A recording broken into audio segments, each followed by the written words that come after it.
Hi, this is Kathleen from Bailey Academy. Mom of 5, homeschooling 3 of them, ages 11, 14, and 17. Today I wanted to do a little quick book haul for you. I got some books for review, and also I picked up some books from a thrift store. Or not thrift store, it's like a used book sale locally. So I just wanted to share what those were so I can get them put away on my shelves. So first of all, the set of 3 books, actually I think there's 4, there's another book I have to grab, from hold on a second. So these books are from Living Book Press. They are an Australian-based book publisher, but they sell all around the world except for a few, countries. Most countries they sell to. And they are bringing classics back to homeschoolers. So they're by homeschoolers, for homeschoolers, and they're reviving the classics. That's what their website basically says. A lot of them are books for the Charlotte Mason homeschool method, and when you go to them, you can search by books, like I want bestsellers, anthologies, fiction, nonfiction, picture books, subjects, geography, history, nature, math, etc. But you can also look for curricula. So if you are, say, doing Ambleside Online, and you're doing year 3, you can just go right to Ambleside Online year 3 and see all the books that they have that are part of that curriculum.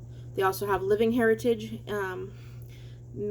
probably mangling this, Mater Amabilis, A Gentle Feast, A Mind in the Light, and the Children's Tradition. So you can look for books specifically for those Charlotte Mason type programs. So they sent me, I picked out 3 of their classic living books, and then I have another book that's separate. So I have the classic living books look like this, and this is Microbe Hunters. So these books are, like I said, the classics. So they were written a long time ago, and this is like brought back in a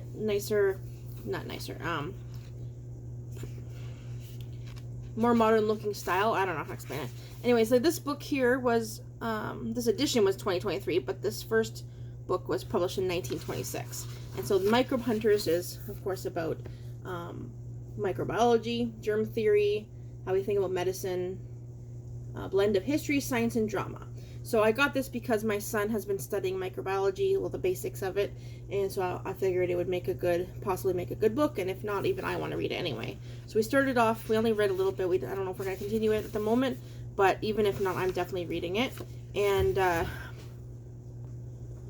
so Microbe Hunters, the book, he had a little trouble at the beginning. He does have, he can read the words well, but he had trouble understanding. So he's like, I don't even understand what they're saying, and I had to read it with him. But that's just because it's a classic, so it has some old terms and terms he hadn't heard before.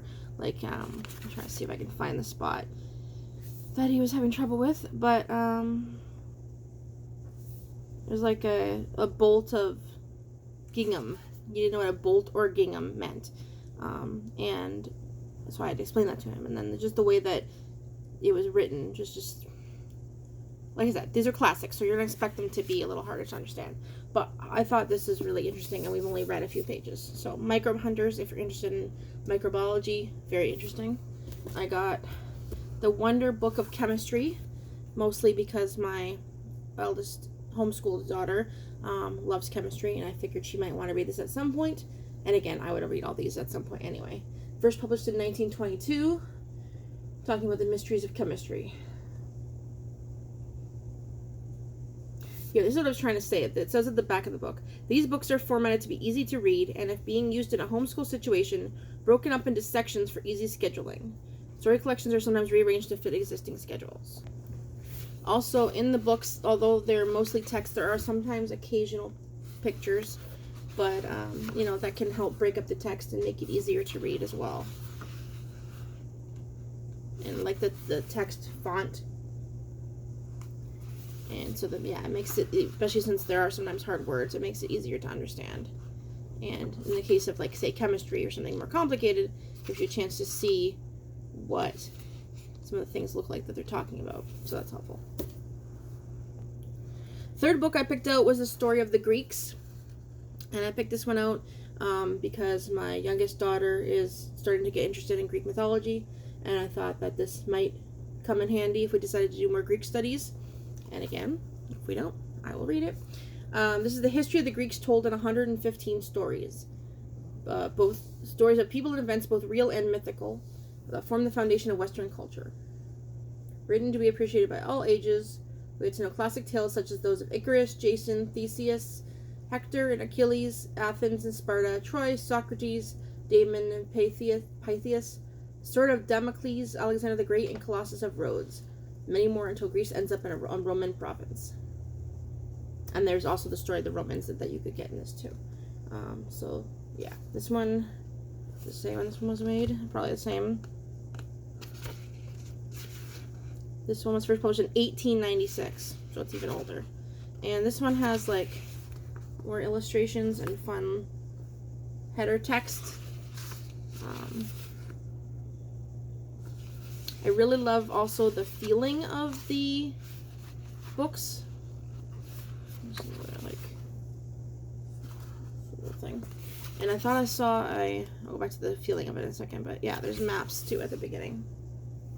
So the feeling of this is very like smooth, nice to feel in your hands, and I feel like it would repel some things if you know, a little bit of rain or like spill something on it just a little bit. At least it wouldn't be completely soaking it up. So that's nice. So they're really good quality books. They also sent me, well, I asked for it, A Character's Destiny: The Value of Personal Ethics in Everyday Life.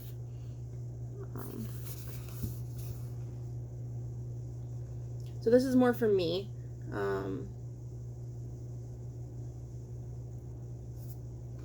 inescapable truth lies at the heart of this simple yet profound book. The quality of our lives is not determined by the happenstance of genetics or by the influence of environment. It is not measured in material possessions or the trappings of youth.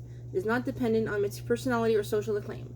On the contrary, the intrinsic value of the lives we lead reflects the strength of a single trait, our personal character. Character's Destiny, a sort of self-help guide for the soul, shows how we can lead richer lives simply by being better people. I thought that sounded interesting. So this one here is not formatted the same way. So it looks a little different. Like I said, this is what I intended it to be for me. I don't know if I would use it for the kids or not until I read it. And I believe, I'm not sure if anything is religious about it. I think it's just, I don't think so, but I'm not positive. But it has the same kind of format for the front anyway. So those are the books that I got from Living Book Press. I think I forgot to mention that. I got them for, or maybe I did. I got them for review. So I will be actually reviewing each book after it's read a bit more on one of my blogs. And I'll link that blog below when I do nonfiction reviews on. But that'll be who knows when, because I have lots of books to read. And I'll be giving a general review of like kind of what I said here on Callista's Ramblings. I'll link them both below. And I also shared about them on Instagram. But this is more like the intricate one that I wanted to share with you. And if you are doing Charlotte Mason School, or you're looking for classics, then that is where you want to check. Their shipping, it came pretty fast, considering we're from Australia to Canada, and I'm very happy with those books. Now, on to the books that I picked out myself. Well, I picked these ones out too, but books I picked out for myself for the used book sale that I went to. So first, no in particular order, I picked out How to Talk So Kids Can Learn at Home and in School. You may recognize this is from the people who made How to Talk So Kids, can't say it right, How to Talk So Kids Will Listen and Listen So Kids Will Talk. I did read that book a long time ago. It was really good, although it's very hard to implement the steps. This one here is specifically to help them learn, so I thought that would be really cool, especially since I recognize the authors, that I want to read that one, so I will absolutely be reading that one. If you aren't familiar with them, they even give like some cartoons or comic, whatever the word is, to read, and also it gives you what's the word I want, like a back and forth of like what your child might say and what you could say back to them, or what you may or not want to say back to them, that sort of thing. The only really fiction one I think I got was The Hobbit, because I had a copy, decided I didn't want it, then decided I needed it, so I borrowed it from my brother, and now I would like to have a copy for myself. So that's just for that. Whether I do it with, well, my son already read it, but if I ever do it with my daughter or not, either way I want a copy for myself.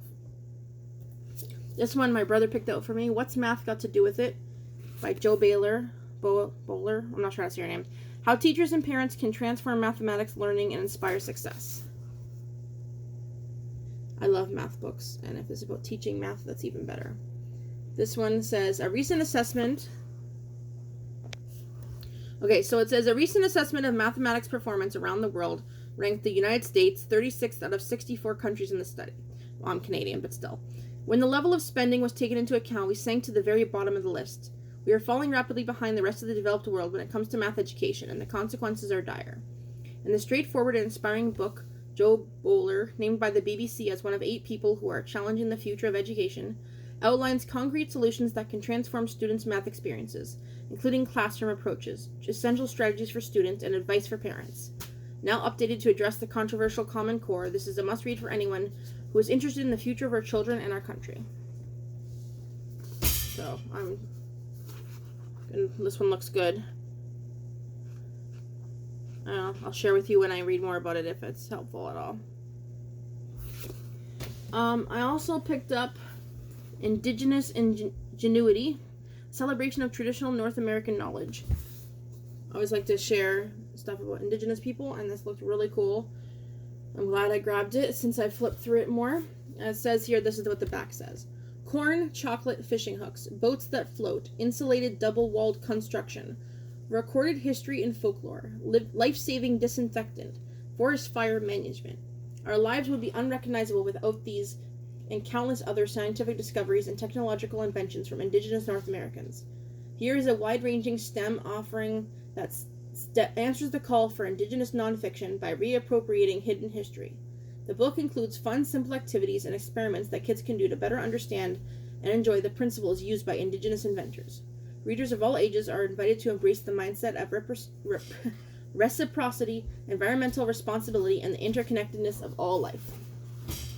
So as it said, it's not just information about what was invented by an Indigenous person, but it has discussion points and activities.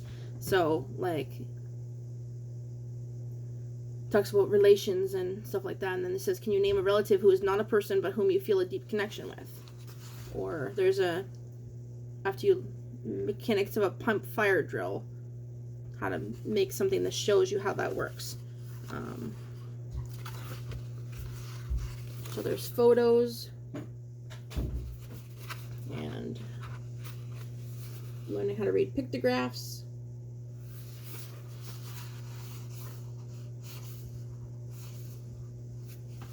Crafting type activities. All kinds of stuff. So this would make a great book that I put in like a morning basket or something. I don't know if we're doing that next year, but I definitely think this would be something that we should go through, even though we weren't planning to do so much as a morning basket. Maybe we'll just read a little bit do a couple activities and then separate. I don't know how I'm going to use it yet. I just know I'm going to. This one is a little bit, I don't know what the word is, but it's called Is Everyone Really Equal? An Introduction to Key Concepts in Social Justice Education. Social justice is something I don't really, I know what it is, but it's not something I've done a lot of reading about, and obviously probably should. So I got this book to teach me about it, and let me know what you think about social justice in the comments. Is that something you teach to your children? I would like to know. 2 more. I grabbed a comprehensive curriculum of basic skills. This is a grade 6, which my daughter will be going to next year. This is one of those big fat books that has reading, English reading comprehension, math, and writing. We don't use these as a regular thing, but I find some of them can be helpful, especially on days where I've been sick or unwell and can't get something planned. She can just do a couple pages from these, or if there's something that fits what we're learning, we can rip it out. It could be review or anything I need extra work. So I wanted to grab that. And the last one I grabbed was Spectrum Cursive Handwriting. It says grades 3 to 5. But that's because they're expecting you to start cursive at that point. I already have one cursive book, but I have 2 children who are doing cursive next year. So this is perfect. Although I just noticed there's a little bit of writing in it. But it was $1.50, so only the 1 page. I think the rest looks good. So I've never seen inside a cursive Spectrum book. This is more like review of doing words, but there is single letters too.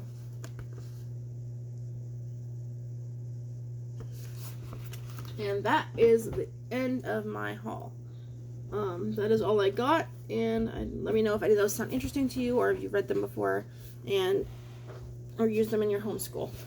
And that is all I'm going to share for today. There's more videos coming out this week, Wednesday I believe, about more curriculum picks, so make sure you tune in for that. And that is it for now. Bye.